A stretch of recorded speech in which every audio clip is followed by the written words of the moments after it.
It's been a massive week in racing here in Hong Kong, leaving us with plenty to ponder. Here's what's coming up on this edition of Hong Kong Direct.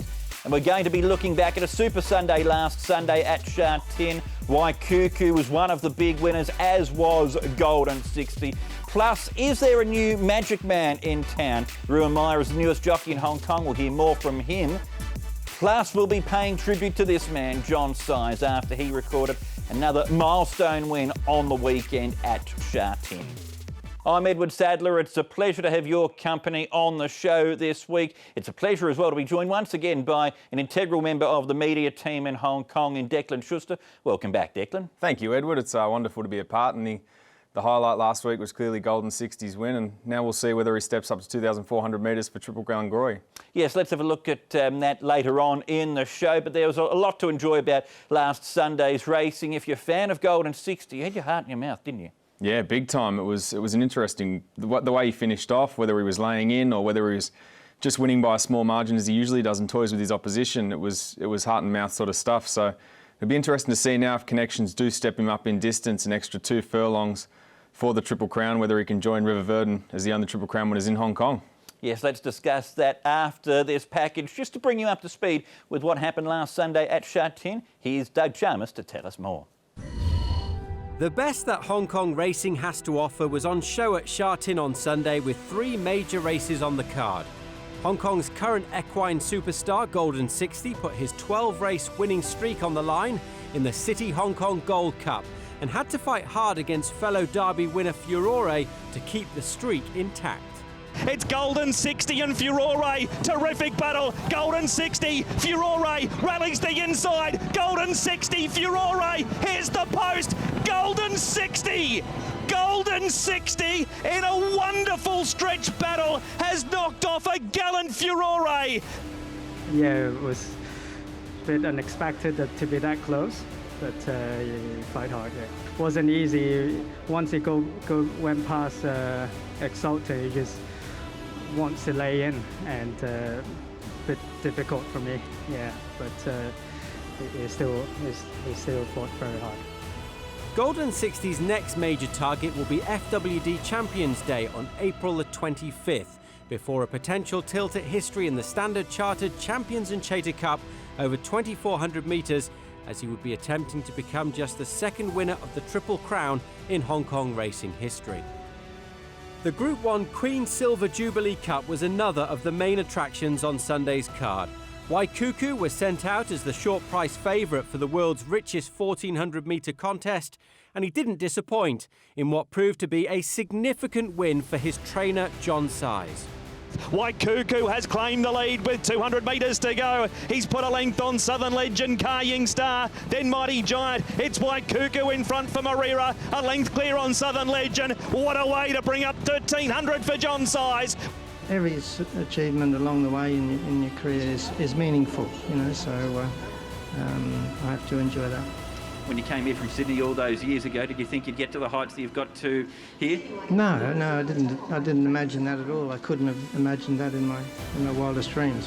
The next generation of equine stars lined up in the Hong Kong Classic Cup, the second leg of the 4-year-old Classic Series. Tourbillon Diamond jumped as the race favourite, but it was Alexis Bedell who stole the show with a fantastic front-running ride on Healthy Happy. Healthy Happy still leads. Shadow Hero, excellent proposal. Healthy Happy for Bedell's in front, kicking strongly. Great front running ride. Healthy Happy won the Classic Cup. I was happy to let my horse go because he's obviously a very big horse, and I knew he was going to stay on well, and also he was very relaxed in front. So it allowed him to take a deep breath before the effort, and then he kept on well.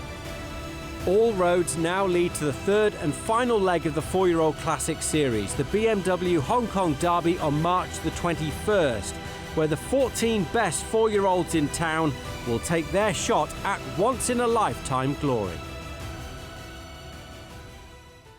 It's a fascinating state of affairs with the Derby picture, but let's start from the beginning here, Declan, with the main talking point from Sunday's racing. Golden 60, 13 in a row now. He's getting closer to that record that Silent Witness has set. What would you do with him if he was your horse? Because there's plenty of options for them now. There's plenty of options. I think, though, that they've taken the first two legs of the Triple Crown. I think it's time to go for the third. Let's step him up in distance, whether it's the only time he runs over 12 furlongs across his whole career.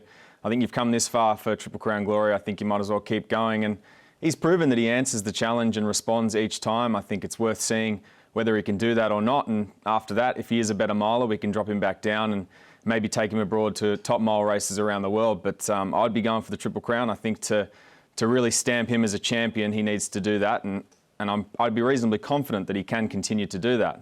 OK, so up to 2,400 metres, that's not a concern for you. Of course, there is that $10 million carrot that's being dangled at them to go for the Triple Crown with that bonus. Of course, that's the carrot you want to go for, I think, as well. $10 million is nothing to be shirked at. But, you know, I think going for that Triple Crown, it's worth trying and give it a go to really join history in Hong Kong as a Triple Crown winner. I mean, you see, I think that's what racing's all about at times. You've got to step up and take the challenge, you know, with two horns and continue. So I think it's worth taking that. And if it doesn't work out, then so be it. But he gave it a go and he tried. And I think it's worth trying. And worst case scenario, you can have a decent rest after this and maybe look at other options, whether it is to step him back to a mile or step him up to 10 furlongs again. He probably is most effective over the mile, but I think you've come this far, you might as well keep going. And I don't see an overly strong field lining up in that Champions and Chater Cup, so I think he gets every chance to win it. So if Golden 60 does go towards the QE2 Cup over 2,000 metres on Champions Day and then to the Standard Chartered Champions and Chater Cup in May over 2,400 metres, the Champions Mile, is that there for the taking for a horse like Waikuku? It looks like it. I think it probably is. I think a horse like Southern Legend, though, is still going to test him and give his best. He looked a bit... He was solid last week, but he wasn't exactly his flashy best. I think he's better than that. It's a tough one, though, going from the Stewards Cup Day to that February day and contesting the Queen Silver Jubilee Cup, because it's quite a short little break. I think with a decent rest now coming back towards Champions Day, we're going to see a much improved effort from a number of horses behind Waikuku. And it is also interesting with Waikuku. John Size made a valid point about the horse as well, that he's probably only got 3 top runs in him each season before his form tapers off. So that might be a blessing in disguise. He missed the first few months of the season, but it might mean that he can finish off this season stronger than what he finished last season in. Yeah, couldn't agree more. I think he does his best racing third up, which he was on the Queen Silver Jubilee Day. I believe, off the top of my head, he's unbeaten third up. So he's got that record under his belt. But again, he's one that with a decent break, he can come through. And I think that Champions Mile, he'll probably start favourite for that. Be interesting to see who comes from overseas to Hong Kong to contest these races, though. I think the QE2 Cup's going to be the strongest in terms of overseas raiders. But a race like the Champions Mile, we still get a couple of nice Japanese horses, most likely, and a few others from abroad. So I don't think either of these Group 1s are going to be that easy. And I do think that the QE2 Cup, if Golden 60 is to go there, it could be a real test depending on who comes over from Japan and elsewhere. To the Classic Cup then, Healthy Happy. His win was a bit of a surprise for some people. He won at $22, but last month you made him as the 4-year-old to follow for the series on this program, Declan, so it wasn't a surprise for you. I'm a big fan of this horse, but I do think last week he did get away with a bit of murder out in front. They ran a second outside standard. It was quite a slow run race and he was able to dictate from the front and he just kept kicking. I think there's a number of Derby clues that have come to the fore behind him, like Russian Emperor, Packing Waltham. I think these horses are the ones that we're going to look to follow over 2,000 metres and getting up. But, you know, take nothing away from Healthy Happy. He's continued to do well in Hong Kong. He's thrived. He's doing very well. And it's interesting to see a Zoo Star get over 1,800 metres and win. So congratulations to Connections. But I think they're going to be up against it in the true run 2,000 metre test that is the Derby. So we've still got a few more lead-up races to go between now and March 21 when the Derby will be run. But if I said, Declan, right now, who's your Derby pick, who would it be? It's a tough one. I've long said that the Derby's wide open. I do think that there's going to be a few more clues coming out in the following Sunday over 1,800 metres. There's a smart little Class 2 contest. I think we're going to see the best of Maximus come out that day. It's hard to ignore the run of Russian Emperor. I think he's probably put himself at top billing at the moment, so maybe I'll go with him to take out the series. But it's a tough one. I think there's another horse, just as we saw on the weekend, like Panfield. He clearly can stay. Tony Millard's long said that he can see 2,400 metres out. I think a true run 2,000 metre contest will be right up his alley as well.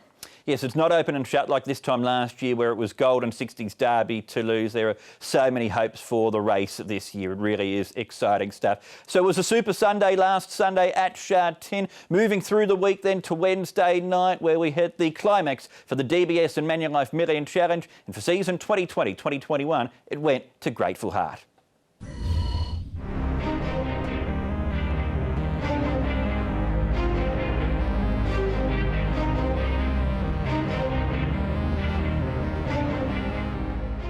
It's Grateful Heart in front of Flying Bonus. California Deep Shot, High Rise Soldier late. Grateful Heart still in front of High Rise Soldier. Grateful Heart won it.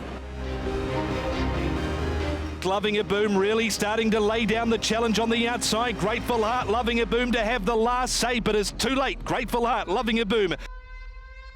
Off and gone here is Grateful Heart. He's clear by 4 lengths from Harrier Jet. Super Axiom will near run last, but Grateful Heart is going to be too good for them here.